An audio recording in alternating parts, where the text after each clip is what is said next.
let's take a little bit of time to discuss what social network is going to be right for you. Now, I'm not going to make any apologies about this, but most of what we're talking about over this course is more LinkedIn focused, because more of you guys will be busier on LinkedIn than you will the other social networks. But I don't really just kind of want to just kind of focus in purely on that and ignore the rest. Why is LinkedIn really good? Well, LinkedIn's really good because it's kind of part social network, part kind of networking organization, networking kind of platform, if you like. Whereas other kind of social media networks are more social media than social networks, I guess, to a certain extent. But I just really wanted to take a bit of time to discuss the pros and cons of each of these things to make sure that you're not missing a trick here, because a lot of the time you can have a ready-made audience sitting and waiting for you. And I honestly think a lot of time as well is that you're best off doing what you do well and do it really, really, really well.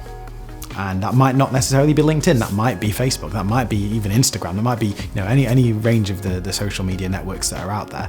You do have to identify, make sure it's right for your business and not just right for your personal network, and that's a big thing as well.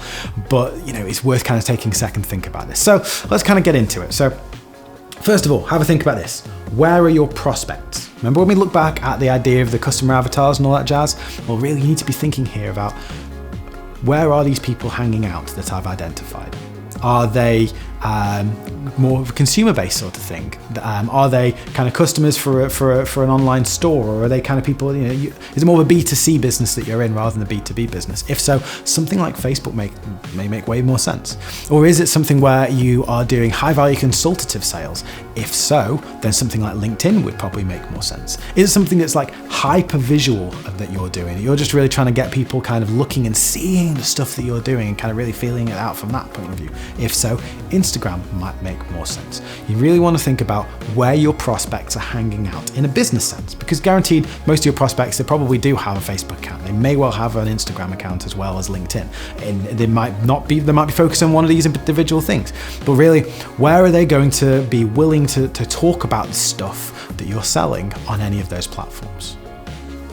Worth thinking about before you kind of begin. But really, once you've established that, then it's kind of a case of figuring out which one of these kind of fits in for you well. So let's start with LinkedIn. LinkedIn is an amazing social network. It's there really less as a kind of a social media kind of platform and more kind of like as a networking thing. So it's absolutely fine to be able to, introduce yourself in a business sense with this. Whereas if you add someone on Facebook, it might not be cool for you to kind of start talking about stuff. That, in terms of business, that is expected on LinkedIn. LinkedIn's got much better over the years since it got bought out by Microsoft. It's moved very heavily away from being a job platform. Like, it started off almost being a little bit more Monster-esque sort of thing, or Indeed-esque in the UK. There's other platforms for job hunting in other countries, but you know what I mean. It's like a CV and resume kind of collection thing, and that was almost where it started off as to allow people to get new jobs. And it very quickly moved away from that over the past couple of years to being kind of more like a professional version of Facebook that kind of strips out some of the personal elements of this and instead kind of fills those holes with more business orientated elements. Ultimately they want to kind of be the black card version of the social media club that they're kind of going with here, rather than kind of the kind of, hey, how are you, cuz, on like that Facebook might kind of be. So it's really good in regards to, it's very much easy to kind of generate a business-based conversation on LinkedIn. But where does it fail? Well, LinkedIn sucks for stuff like, LinkedIn can't figure out if it wants you to connect with everyone on the known planet or nobody at all unless you know their favorite type of ice cream topping, and I don't know where they were born or something like that. You can't figure out whether or not it likes you to connect with lots of people or not.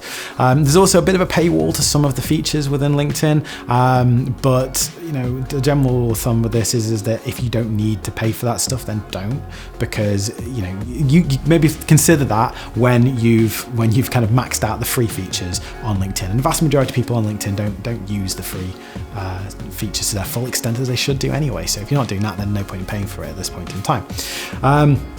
What else is it bad at? Well, it can also be bad because some people don't really understand what it is, and they get a little bit confused, and they might not necessarily use it all the time, and that is a fair argument against that. But largely, if you're in a B2B sort of business, LinkedIn, I would say, is totally the place to be, just because of it being an easy to strike up a conversation about business, and it doesn't seem weird or kind of dishonest to be able to start up a conversation quite quickly with someone about business. So that's LinkedIn.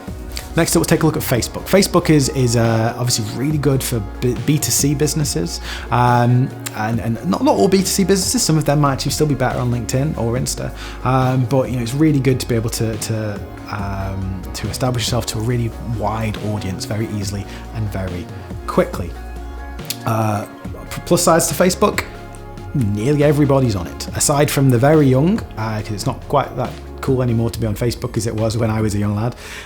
But aside from very young, vast majority of people are on Facebook. And because of that, it's very easy to really drill down into specific audiences. So if you're posting up a boost for a video you're putting out, or an article or a post or something like that, then it's really, really easy to be able to kind of really get to the specifics. So say if you're after 19-year-old men who own Volkswagens in Cheshire, that's actually a really, really easy thing to go and search for and to drill down when you're establishing your audiences on Facebook. I'm not going to go into that too much detail in this course, but the information is out there, and go check it out. But you can go to that level of specificity on Facebook just because their audience is so absolutely massive. However, what are the downsides to this? Well, nobody expects to be sold to on Facebook, and no one wants to be sold to on Facebook. To be fair, no one wants to be sold to anyway. You're there about establishing an audience and having those conversations. But a conversation that starts with, hey, how about if I tell you about the stuff that I do and you tell me whether or not it makes sense to speak further, that might seem a little bit more disingenuous on Facebook, whereas it might seem like totally the norm on LinkedIn. So it's kind of horses for courses, and you have to kind of go with it with a more casual approach if you go on Facebook. Doubly so on Instagram. For business purposes, it is kind of what it is. A lot of time it should be more kind of used for your marketing people rather than actually salespeople. But considering that often marketing and sales goes hand in hand, especially when it comes to social selling, it's worth being aware of it and knowing whether or not it's something that is worth you exploring. So for visual businesses where they get to see stuff, whether that's photos or videos or whatever, then that could be a really, really cool thing. And Instagram can be a really good way of kind of exploding that audience. It is harder to create personal connections with people on Instagram, which is one of the reasons why we're not really talking about it too much on this course, just because huge amounts of what we're talking about is based upon forming those personal connections rather than just kind of creating a blank audience. Even when you create an audience, I want you guys to be able to be interacting with the audience, to be kind of being able to identify who of them is prospects and who of them are just people in your network who happen to enjoy what they do. Both are fine, but it's good to know the difference. So Instagram has its own little way of fitting into that, but in a large sense, it might be worth considering, but probably isn't necessarily for you within the context of what we're talking about here. And the final thing to think about really is something that I call a renter crowd. And this comes from my days spent as a musician. I'm a musician, but I spent a lot of my years of my life playing in bands. And we have this phrase called renter crowd, where it's basically friends, family, people that we know, trust, colleagues, people within our network already that we can then get to kind of interact with us. And renter crowd can be really important when it comes to establishing what sort of social network is right for us. Because if we know nobody on LinkedIn, that's going to be really hard to establish that platform. Whereas if we know lots of people in the business community, or who are in our prospects kind of criteria on Facebook, then that can be a really good place to start, because you've already got people who will be liking the stuff that you're doing and interacting with it, and it really help you come along in your way to being a thought leader with your business, to be able to know you've got an audience there existing already. That could, it's not to say that you should, if you sit there and go, well, I only have 200 connections on LinkedIn, therefore I'm not going to bother with LinkedIn because I have 1,500 on Facebook. Yeah, but how many of those are your aunties, your cousins, people from high school that, added you, how many of those aren't really prospects? So you really need to look at this with your big boy pants on, or big girl pants on, or some sort of pants, but you really need to be kind of like, looking at this very cold, very logically, and going, right, how many of my audience that I already have are actually potential prospects? And once you've got those kind of numbers, and once you've figured that out, then you can figure out if there's just a big thing flashing in front of you saying, this is a really good social network for you to start on. I think the best one to start on is LinkedIn, but that's just because the people I tend to deal with all do really well out of LinkedIn, and it also fits in with a lot of the stuff that we're talking about. But I don't want to make that assumption, so I thought it'd be worth talking with you guys a little bit about other options that are out there, and then maybe to see if they make sense for you guys.